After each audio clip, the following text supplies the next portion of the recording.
La era paleozoica está dividida en 6 periodos: Cámbrico, Ordovícico, Silúrico, Devónico, Carbonífero y Pérmico.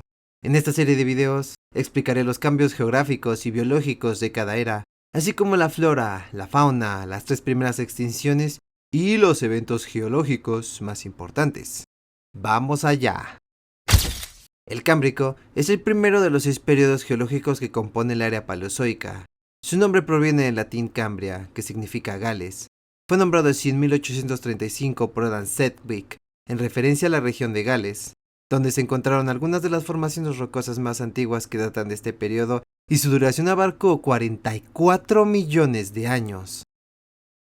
Durante el Cámbrico, la estructura de la Tierra se deformó abruptamente. El supercontinente Panotia quedó fragmentado por el movimiento de las placas tectónicas y de él emergieron 3 masas de tierra. La más grande fue Gondwana, que estaba integrada por América del Sur, África, Madagascar, India y la Antártida. En el centro se formó Laurentia, que era una parte de lo que hoy es Estados Unidos, y por último Báltica, que estaba conformada por Europa del Norte y Siberia, aunque también resalta Kazajistán, que en esa época solo era un pequeño espacio montañoso. En esa misma zona central se abrió el océano de Japeto, y en el norte estaba el océano Pantalasa. Gracias a las derivas continentales, el nivel del mar aumentó de forma drástica. Muchas masas de tierra quedaron sumergidas en el agua, a tal punto de que los océanos cubrirían el 85% de la superficie. Una bestialidad tomando en cuenta que hoy en día el agua de nuestro planeta solo abarca el 70%. En cuanto al clima, se estipula que era sumamente caluroso. Las temperaturas rondaban entre los 50 y 60 grados centígrados, además que los niveles de dióxido de carbono en esa época son los más altos registrados en la historia de la Tierra. Debido a los ambientes tropicales, no hubo glaciaciones en ese periodo, por lo que vivir en esa época se habría sentido como un verano eterno. ¡No puede hacer tanto calor! Todos estos factores previamente mencionados causaron el primer evento importante de la vida en el planeta, llamado como la explosión cámbrica, lo que provocó una gran diversificación de seres vivos, dividiéndose en 2 grupos: los invertebrados, que son animales sin huesos, y los vertebrados, que son animales con estructuras óseas. En este periodo dominaron los invertebrados, ya que son los que más abundan en el registro fósil.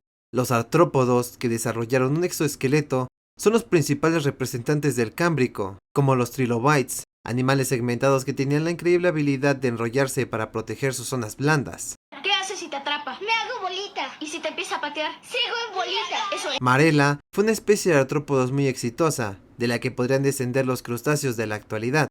Si pensabas que estos animales eran raros, déjame presentarte a Opavinia, un artrópodo bastante peculiar, con una trompa de espátula y 5 ojos protuberantes. Luego está la especie Anomalocaris, los auténticos final boss del Cámbrico, con un tamaño impresionante de tan solo 1 metro, que les valió para obtener el título de depredadores alfa en los océanos del Cámbrico. Los artrópodos no fueron los únicos invertebrados que tuvieron un papel importante. Los equinodermos, como las estrellas de mar, también fueron muy abundantes. Los Eschmatocrinus fueron equinodermos que tenían una forma cónica. Su cuerpo estaba rodeado por escamas y en su punta había varios tentáculos. Helicoplacus era un raro equinodermo con placas en espiral. El tercer grupo fueron los lobopodios, como el rarísimo Lucigenia, que parece haber salido directamente de una película de terror prehistórica. Con su cuerpo carnoso, espinas y 7 pares de patas, es uno de los bichos más raros de todos los tiempos.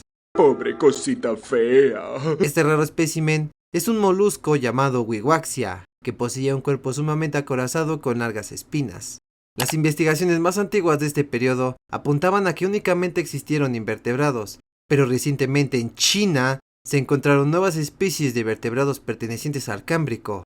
Hawaiiquichitis y Milocunmingia son una especie de peces transparentes identificados como acnatos. Los acnatos son vertebrados sin mandíbula. Estos singulares animalitos no poseían el esqueleto de los peces actuales, sino que su cuerpo estaba sostenido únicamente por un notocordio. El notocordio es lo que los huesos de la columna vertebral protegen, así que se podría decir que estos peces ya estaban desarrollando las primeras estructuras óseas.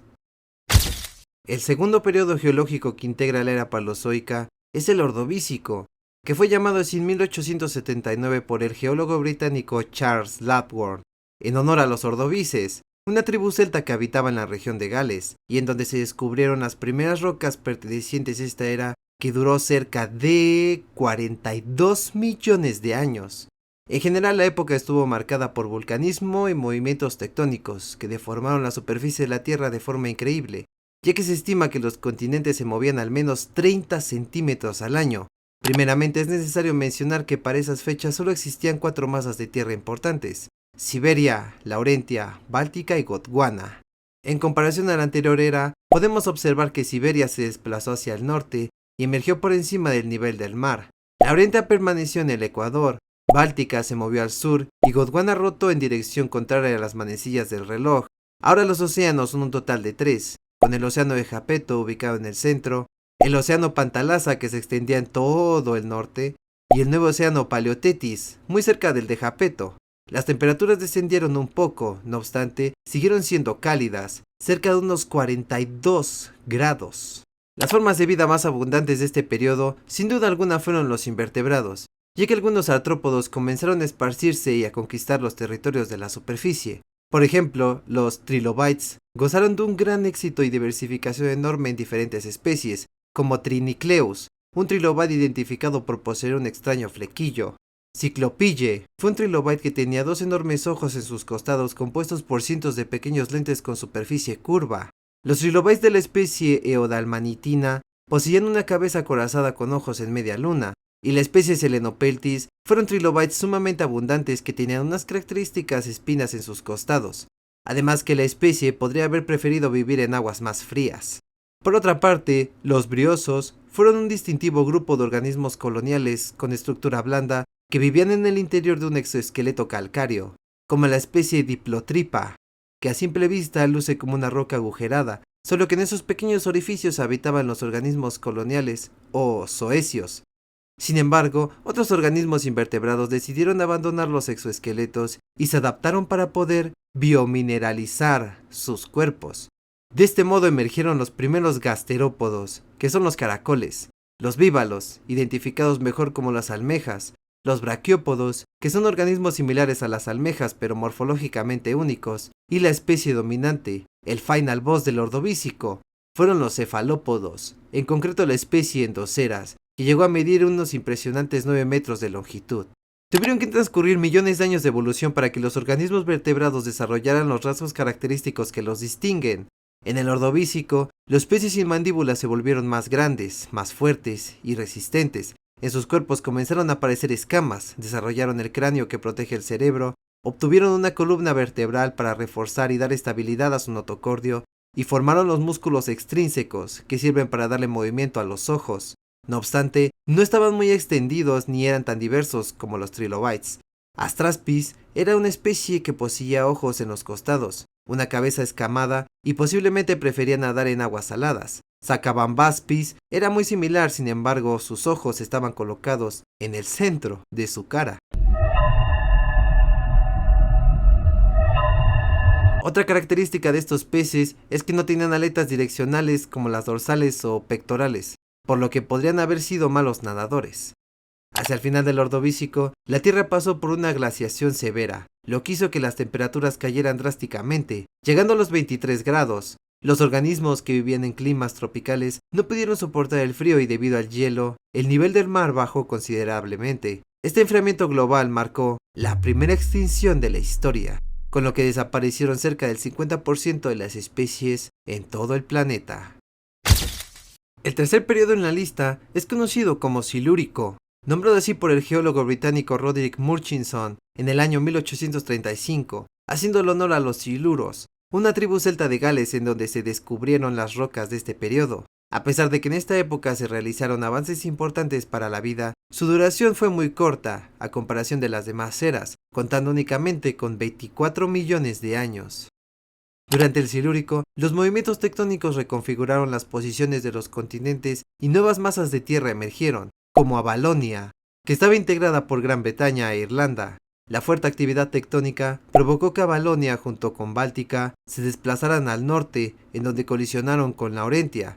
Siberia siguió en la misma línea y se movía hacia el norte, mientras que Gondwana continuó rotando y cada vez más la Antártida se iba colocando en el polo sur. Los océanos de la Tierra ahora eran 4, con Pantalasa en el norte, el océano Paleotetis en el centro, el océano de Japeto en el sur, que cada vez se iba cerrando y desapareciendo, y el nuevo océano que se abrió gracias a Valonia, que fue el océano Reiko. En cuanto al clima, se podría afirmar que era muy inestable, debido a que hubieron fuertes glaciaciones los primeros 15 millones de años. Para cuando las glaciaciones terminaron, la Tierra entró en un periodo más caluroso, con temperaturas que podrían haber rondado entre los 21 y 45 grados. Los organismos del Silúrico comenzaron a volverse más complejos y diversos, ya que muchas más formas de vida evolucionaron para colonizar tierra firme, como las plantas. En las rocas de este periodo se han registrado las esporas microscópicas de las plantas más antiguas, pertenecientes al género Rhiniophytas. La primera especie registrada de Rhiniophytas fueron las Coxonia, plantas relativamente sencillas, pero que ya contaban con un sistema vascular que les permitía nutrirse con agua. ¡La necesito!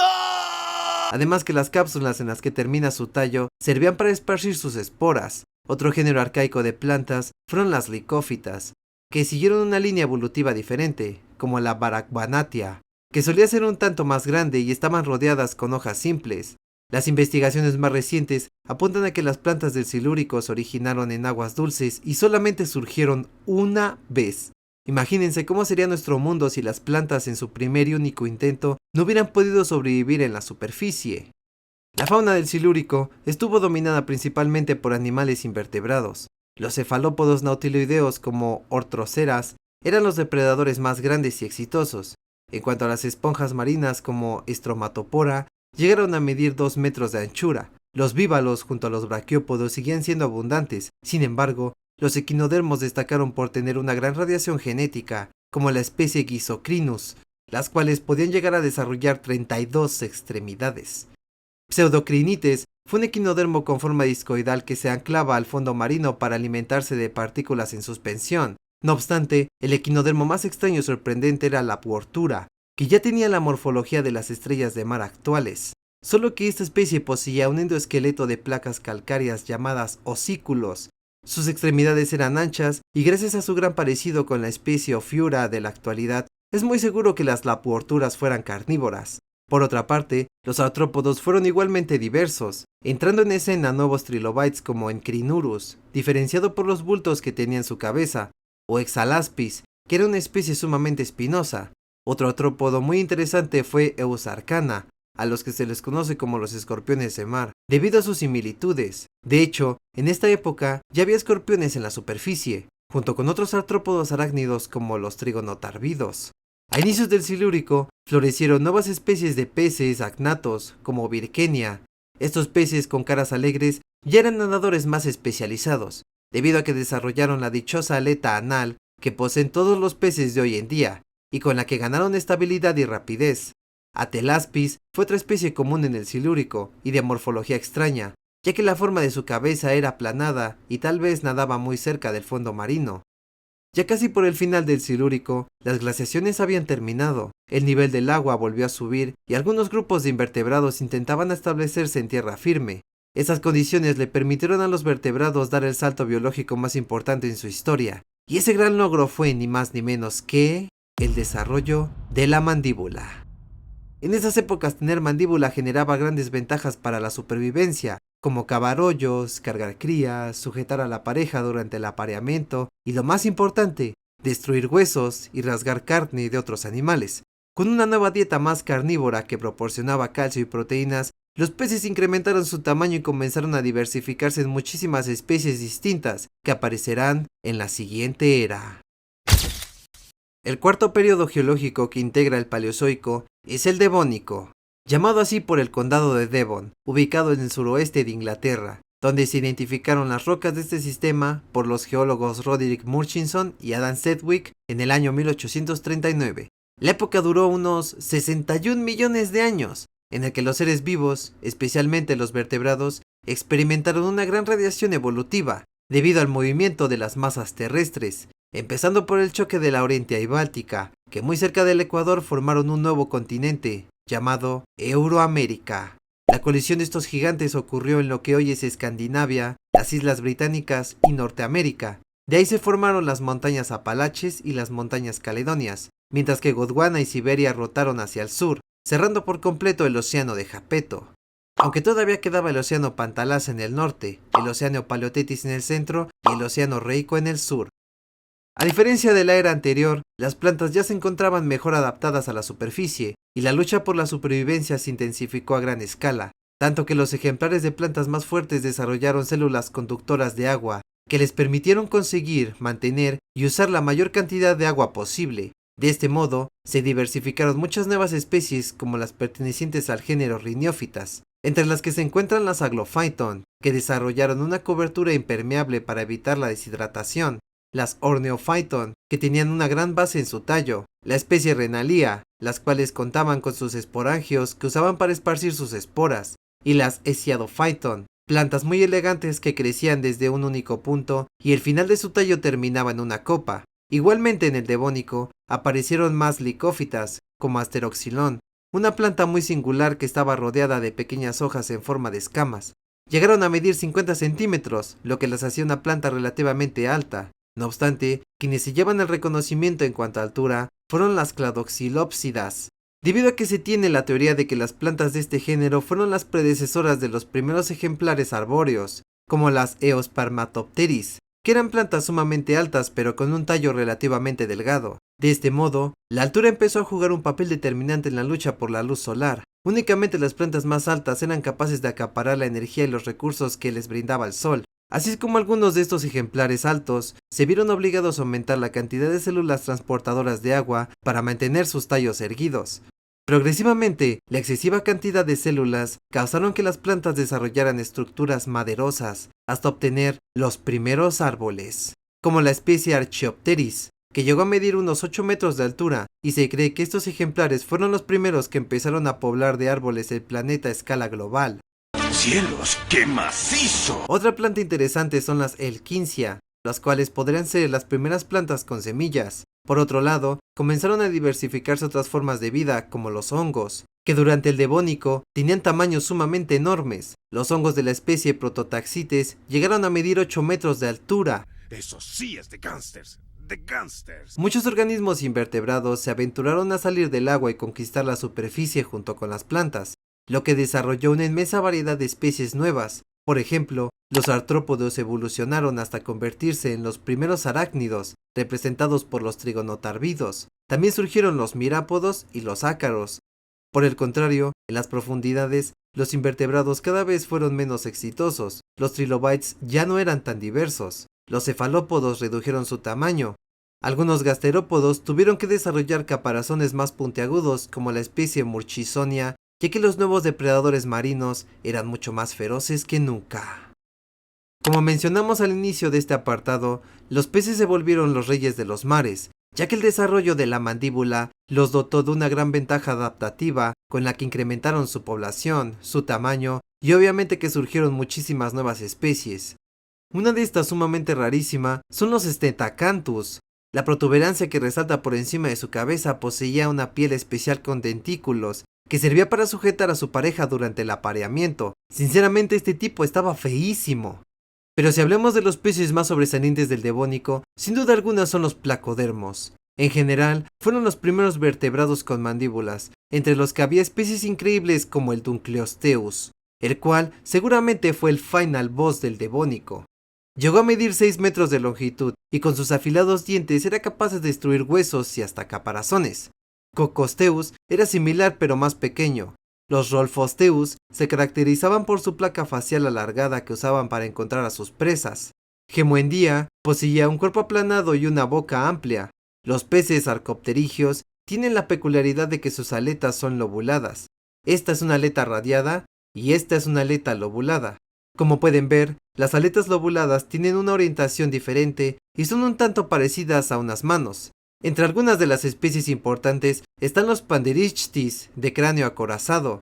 La especie Holoptychius eran depredadores y medían 2 metros.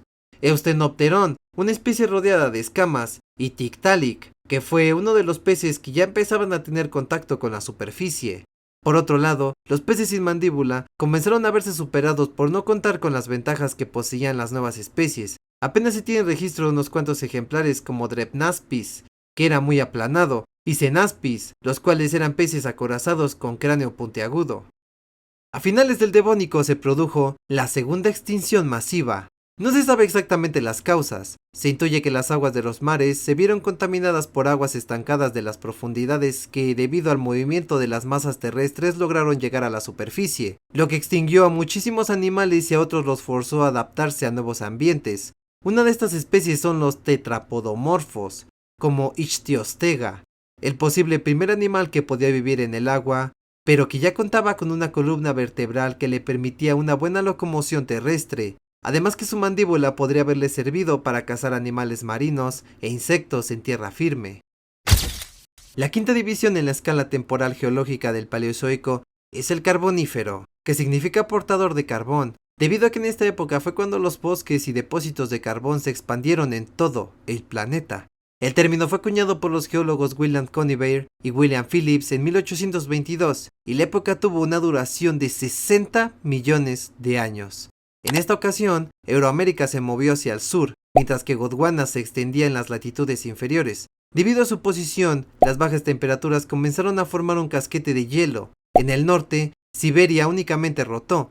Gracias a estos cambios, el océano Reico del sur se fue haciendo más pequeño. El océano Paleotetis quedó rodeado por las masas terrestres, mientras que el océano Pantalasa seguía acaparando la mayoría del planeta. A pesar de que en el sur del globo había temperaturas sumamente frías, en el Ecuador los rayos del sol y las corrientes húmedas de viento formaban un clima tropical favorable para la vida de las plantas. Las licófitas de gran altura como Sigillaria o Lepidodendron, que llegaron a medir 30 metros de altura, se reprodujeron en inmensas cantidades junto con los helechos como Psaronius. La abundancia de plantas grandes en la superficie provocó el advenimiento de ecosistemas más complejos con nuevas formas de vida, empezando por las esfenofitas, las cuales se desarrollaron en forma de arbustos como los calamites o las Sphenophyllum, que eran plantas trepadoras. Otro grupo de plantas que surgió durante el Carbonífero fueron las que se reproducían por medio de semillas, más específicamente las medulosas, con semillas grandes en sus ramas. En los mares del Carbonífero había medusas como Esexella, sorprendente ya que rara vez las medusas se logran fosilizar. Había corales de gran tamaño. Los cefalópodos pequeños de la especie Goniatites eran muy abundantes. Los equinodermos tomaron formas rarísimas, como la especie Wudocrinus. Por otra parte, en la superficie, las nuevas plantas reconfiguraron el hábitat natural de los invertebrados. El ambiente selvático, húmedo y pantanoso, más los niveles altos de oxígeno, provocó que crecieran mirápodos con tamaños enormes de la especie Arthropleura. Unos 100 pies gigantes y monstruosos que se arrastraban entre los árboles, la tierra y los charcos. Esta cosa es real, hijo. Otro insecto impresionante fueron las libélulas Meganeura, sumamente grandes. Si existieran en la actualidad, muy seguramente le sacarían un susto a más de uno. Archiomilacris, un insecto muy parecido a las actuales cucarachas, pero con un tamaño mucho más grande. Sin embargo, también había formas de vida pequeñas y muy sorprendentes, como las Proprinus, unos arácnidos muy ancestrales, o los Teleocaris, los cuales son muy parecidos a los camarones de la actualidad. En cuanto a los animales vertebrados, en las aguas del Carbonífero se diversificaron los condrictios, que vendrían siendo los parientes de Stetacanthus, empezando por Falcatus, unos peces que mostraban una espina en la parte superior de su cuerpo. Echinochimera poseía 2 espinas en su cabeza y un cuerpo diseñado para la velocidad. Y Belancea, esta especie tenía un cuerpo esbelto y cartilaginoso que lo hacía moverse muy lento. De igual forma, ya había peces más parecidos a los actuales, como el caso de Discocerra. Sin embargo, el verdadero salto evolutivo se vio con las especies de tetrapodomorfos, animales que comenzaron a salir del agua a finales del Devónico y de los que se derivan muchas especies taxonómicas. Los tetrápodos más primitivos son Gracigirinus, con un cuerpo de 3 a 4 metros de longitud, posiblemente era un depredador, y la especie Plegezoncia, los cuales ni siquiera tenían patas. Con el cambio de ambiente, estos tetrapodomorfos pasaron a ser tetrápodos completamente adaptados tanto al agua como a la tierra. El tetrápodo conocido como Balanerpetón es el más primitivo de este grupo de anfibios, y dado a los estudios más recientes, se intuye que ya era capaz de percibir ondas sonoras en sus oídos. Amphibamus tenía una estructura muy similar a las ranas y salamandras de la actualidad, lo que indica que posiblemente este es el pariente primogénito de donde se derivan los anfibios actuales. No obstante, existieron tetrápodos que continuaron desarrollando una serie de adaptaciones que no poseen los anfibios primigenios ni los de la actualidad para vivir lejos del agua, y lo que es más importante, para reproducirse fuera de ella. Lo que nos lleva al desarrollo del huevo amniótico. La cáscara del huevo amniótico es dura, porosa, y el embrión respira a través de ella el oxígeno del aire. Además, el embrión tiene a su disposición la yema, un saco con reserva de alimento, gracias al cual puede eclosionar en un estado de desarrollo avanzado. Así los amniotas de la especie Proterogirinos experimentaron una radiación evolutiva que los independizó de distintos clados. Por ejemplo, Spinoachelis es una especie perteneciente al grupo de los sauropsidios, que incluye a los diápsidos. De aquí se originaron los clados tanto de reptiles como de aves, y por otra parte, Ophiacodon pertenece al grupo de los sinápsidos. A pesar de su aspecto reptiliano, de este tipo de animales es de donde descienden los mamíferos como tú y como yo, como tu perro o tu gato. A simple vista, no podríamos notar mucha diferencia entre estas especies. Lo que separó a los diápsidos y sinápsidos fue la morfología de sus mandíbulas. Como podemos apreciar en la imagen, los diápsidos tenían dos aberturas para los músculos de su mandíbula, mientras que los sinápsidos únicamente tenían una. Es increíble cómo un pequeño cambio en la mandíbula provocó que algunos diápsidos desarrollaran plumas y alas, otros escamas, y los sinápsidos desarrollaran pelaje y dientes caninos. Obviamente en las próximas eras explicaré cómo estos dos grupos fueron evolucionando a través de los años hasta los animales de la actualidad.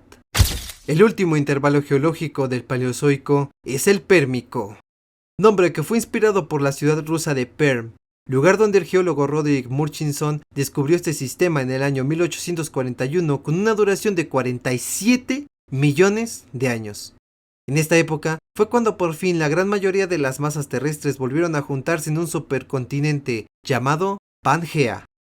El choque de los continentes provocó la formación de montañas en la zona central, lo que impidió el paso de los húmedos vientos ecuatoriales y desertizó la parte norte de Pangea. Igualmente los océanos fueron cambiando. Pantalaza seguía siendo el más grande, abarcando la mayoría del planeta. El océano Paleotetis quedó rodeado. Bajo este mismo se extendía el océano de Tetis, y el océano Reico desapareció por completo.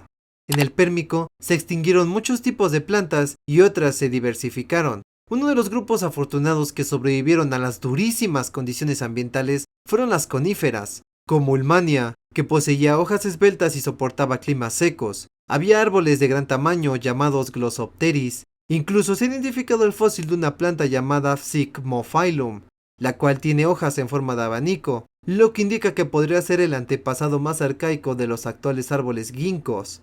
A finales del Pérmico, la Tierra presenció la mayor crisis biológica de todos los tiempos, debido a que la unión de los continentes afectó el clima y la circulación oceánica, produciendo un descenso del nivel del mar a escala global, lo que llevó a una enorme pérdida de hábitats. Los mares se hicieron cálidos y poco profundos, más las constantes erupciones volcánicas que contribuyeron a la inestabilidad ambiental y por ende al colapso de muchos ecosistemas. Los animales invertebrados ya no eran tan diversos. Había corales como Thamnophora, animales coloniales llenos de briosos llamados Rectifenestella, braquiópodos pequeños como Coledium o cefalópodos de la especie Xenodiscus. Otro fósil sobresaliente es el de Deltoblanthus, un equinodermo con morfología distinta. Por otra parte, los animales invertebrados de la superficie experimentaron una radiación evolutiva impresionante, empezando por los anfibios temnospondilos, como el Archegosaurus, del que se piensa fue un depredador, Eriops, un anfibio regordete de gran tamaño. Otro tipo de anfibios fueron los Nectrideos.